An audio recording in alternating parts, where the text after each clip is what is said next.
Okay, so it's time for a tutorial on Volca Sample. So I picked this up as a Black Friday deal, and there is actually a version 2 of this out now. So I got this one a little bit cheaper as it's version 1. Version 2 has a USB port and some extra functionality that this one doesn't have, but this is still really worth buying. And you will be able to get this one for about £60 cheaper in the UK at least. So still worth getting. So let's just do a quick overview of what it is. So essentially you can load up your own samples into the device. I've got some here. So the reason I bought it is because it is a sampler, you can load up anything you want. It's going to be quite useful in jam situations. So there's 10 memory locations, and you can see those here up to number 10. And if you hold memory, you can load one of those patterns. Okay, so each pattern you have can have up to 10 parts. And you load each part into its respective slot. 9 and 10 can't play at the same time, so they kind of alternate between each other. I don't even have anything in slot 9 on this one, for example. So when you buy the machine, it does come with some samples pre-installed. There's 100 slots, although not every slot has to be used. So since getting the machine myself, I have actually overwritten the samples that are in there, and I've not used every slot. So what you do is you've got your 10 slots, and to load a sample, you just use this sample dial, and you just turn it to the one you want. So you'll see after 43, I don't have anything loaded until it gets to 90, and so what it will do is it will just skip. So you can go through like this and change the sample.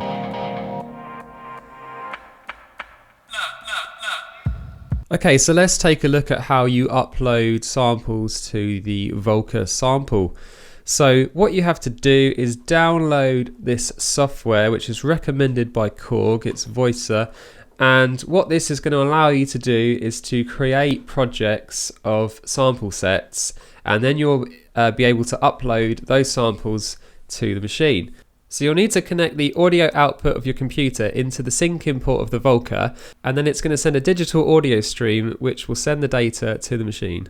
So what you do is, say you've got your samples on your computer, you just literally drag in the sample to where you want to put it. So let's say I want to put that kick in there, and then you can preview the sample. So once you've dragged in all the samples you want, you can then save the project by going File, Save Project. So the machine has 4 megabytes of memory, which equates to 65 seconds. So I've gone slightly over, so I would have to remove something. But basically, you don't have to fill all the slots. You can see there's a bunch of empty ones here. And that's because I've filled up the amount of seconds because I've got some longer samples. Like I've got some 6-second samples here, some 4 seconds, almost 5. So that's taken up a lot of the space. But what it will do is it will upload all these ones, and on the machine it will just skip out these empty ones.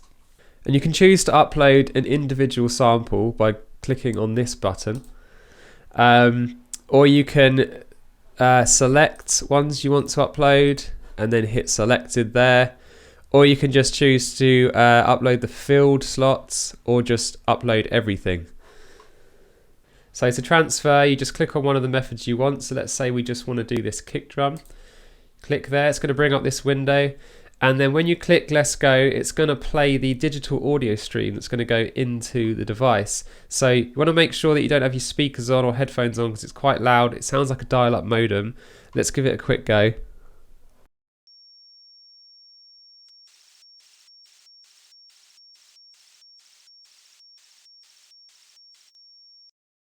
And if it's working, you should see on the machine, it should say data, and you should see a progress bar going along the lights, and then you know it's working, and it should say end when it's done. Now if it's not working, try changing the volume level or maybe using a different cable.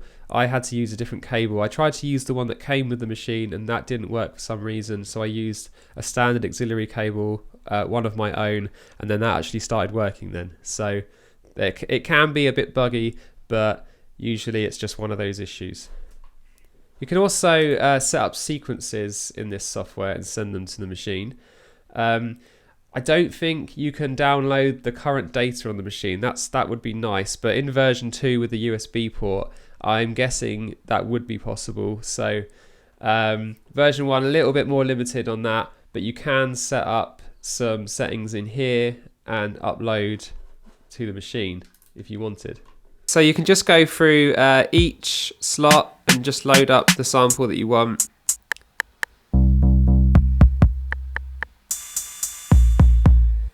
So once you've picked a sample, you can then edit the sample by using these dials. So at the top, we have a row for sample, and then we have a pitch row, and then we have an amp row. So let's go through these. So we've got start point. So that's where the sample is going to start. So if I have that all the way to the left, the sample is just going to start at its natural starting point. But the more I turn to the right, the more it's going to start later on, until eventually I'm just hearing the very end of the sample. The length is how long it is. So if I have that all the way to the right, it's going to play the entire sample. But if I turn to the left, it's going to shorten it. You can hear that sample being shortened down. And then we've got a high cut dial, and this is just going to cut out the high frequencies. So that's quite nice if you've got a sample that's too bright and it's not mixing well with your other samples and you just want to cut out some of the higher frequencies.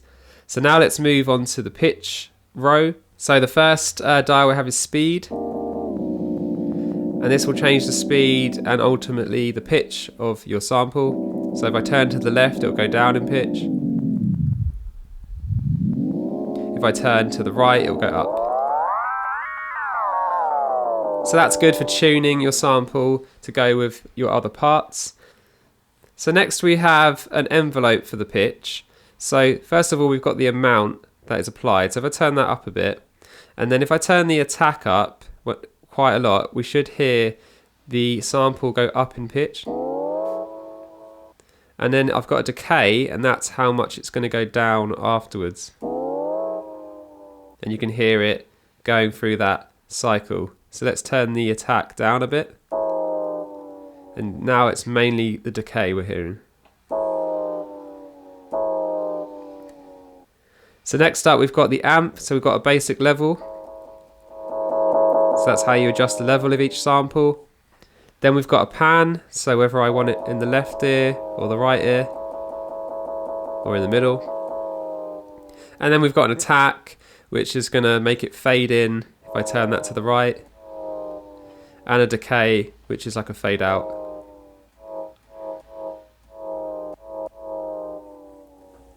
Okay, so let's look at some of these controls now. So you've got your tempo. So let's just play this. So obviously you can just change your tempo. So if you want, there's a swing dial, which will introduce some swing into the pattern.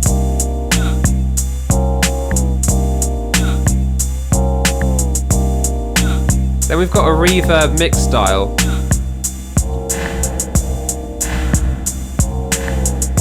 So as you can hear, it's got built-in reverb, and you can choose which parts are going to have the reverb on. So you hold down the function button, which is also used to activate every secondary function. So if you look at each button, if it has something on the top in white, that is a secondary function, and you access that by holding function down and then pressing that button. So if we hold function and reverb down, I can see that parts 1, 2, 4 and 10 currently have reverb turned on. So if I turn all of those off, then we play. Even with reverb all the way up, you're not hearing any, because nothing now has reverb applied. If I apply it to the snare, now you can hear.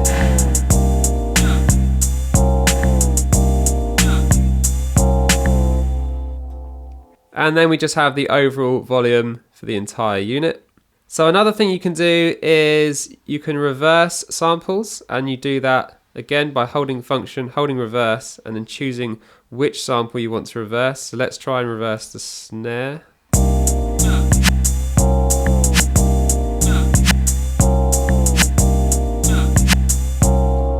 Okay, if I hold down the mute button, we can mute certain parts and then unmute them.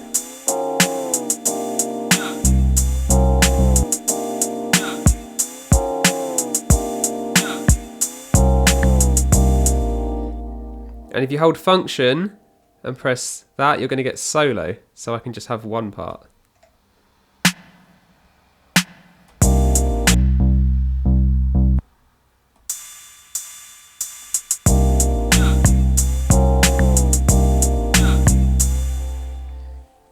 Okay, so let's look at how you actually record a new pattern. First of all, let's go to a memory location that you want to overwrite. So I'm going to go to 2, let's see what's in here. I don't mind deleting that. So I want to clear the whole pattern. So if I look here, I can see I've got clear options. Now I can clear out any active step settings I've got. I can clear out one single part, or I can clear everything. So I want to clear everything. So I'm going to hold down function, press that, and now it's empty. So there's 2 ways you can record. The first way is step mode. So you can choose a part. So do that just by pressing. So I've got a kick drum there. And if I press step mode, I can now enter where I want those kicks to play. So up the tempo a little bit. And then I can use the part back and forth to select a different sample.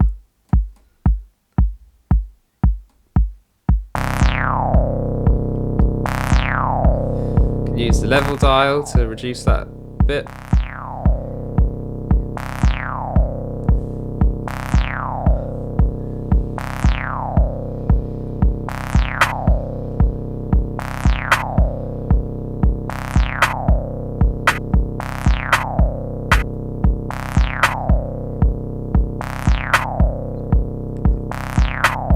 And so you can see I just keep going through and selecting parts and entering the steps I want. The other way is you can just play in what you want. So let's say I want to put this crash in. I just play, press record, and you just play it where you want it. And then I can change the speed.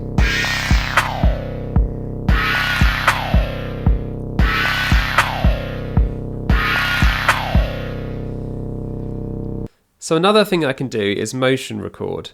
So what I can do is, if I turn that on, I hold function and it's here. Now I can see that's on. And if I record, it's going to record any changes I make to these dials. So let's try that.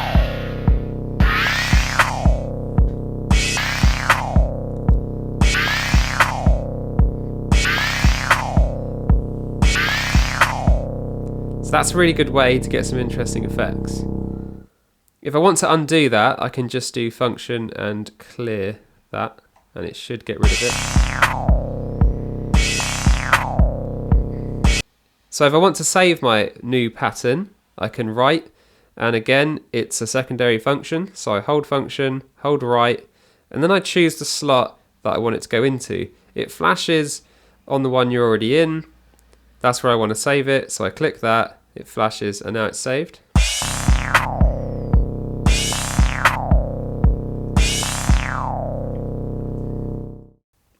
Okay, we've also got a step jump mode. So if I turn that on and then I play, I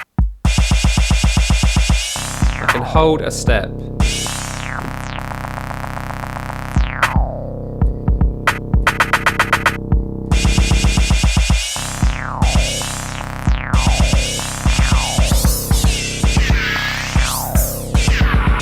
And you can go pretty crazy with that.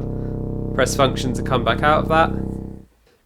So I can also choose which steps are active, and again this is secondary function, so I hold function, press active step, And now it shows me that all 16 steps are currently active, but I could like take out step 16. And now if I play, you can see it's not using step 16 anymore.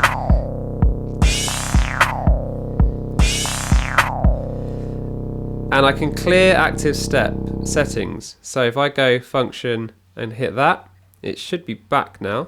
There it is. So if you just want to put them all back, you can do that.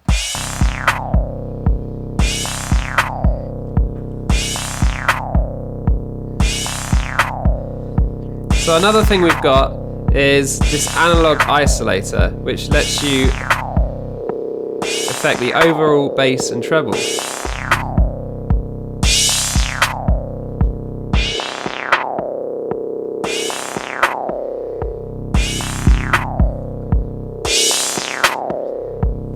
That's really good for when you're in a live jam and you want to quickly filter out the bass. It's very similar to if you were like DJing and mixing two records together and wanted to switch out the bass. That's very cool.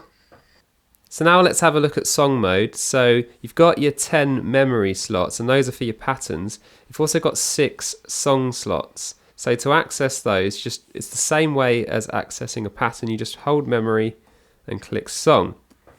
So now we're in song number 1, and when you're in song mode, you can't use some of these other buttons. If you try and press this, for example, one of the part buttons, it will just flash up song, meaning that you can't use it because you're in song mode. So each song can have 16 patterns chained together, and when you're in a song, it will show you how many are in use. So for this one, we're only using 4 patterns. So the display shows us what step we're on. We're on step number 1 and what pattern that's using, and it's using pattern number 1. If I go to step number 2, again it's using pattern number 1. If I go to step 3, it's using pattern 6. Step 4 is also using 6. So what I can do is I can change what pattern it uses by using the sample dial. So I'll set step 1 to use pattern 2, step 2 to also use pattern 2, and then step 3 can use 7, and I'll leave 4 on 6. Now I just play the song, and it will show me what pattern's playing. And there you go. See, it's playing the ones that I told it to play. You can see what one it's currently on here.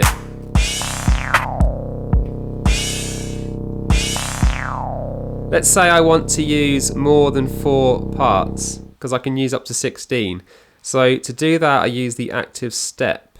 So I hold function again, press that, and I can now activate other steps up to 16. If I quickly go into some of these, we'll see what they've come up as, and I need to come out of active step by pressing function. So what's happened here? I've turned these off for some reason. Let's come back out of there. So that they're all just set to number 1, so I could change them to whatever I want. Now play the song.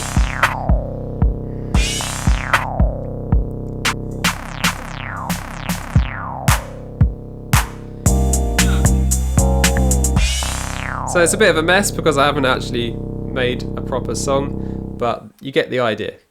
Okay, let's talk about some more basics. So to power, the unit does come with some batteries, 4 AA batteries, which go in the back. Or you can use a 9-volt adapter, which doesn't come with it, but you can get a KORG one, or I believe any other third-party adapter would probably work in there, but check the power. It's got a Midi import. Now the weird thing about Midi on this is each part has actually been assigned a Midi channel. When I first connected this up to other Midi instruments, it threw me a bit because I was sending out data on channel 1, and any note I played on the keyboard, for example, was just playing part 1. And that's because, like I just said, each part has been assigned its own Midi channel. So this is a little awkward, but I think the reason they did it is because you can use CC messages to control these actual dials. So that is quite cool, and you still have 11 to 16 as they've only used the MIDI channels for the first 10 parts. So I think in that situation we just had to set the MIDI channels on the other instruments higher than 10 just to make sure it wasn't interfering with this, because all I wanted to do was send MIDI clock to it. Now it's also got sync in and out, which is used to connect to other Volcas or KORG instruments like the Analogue XD for example.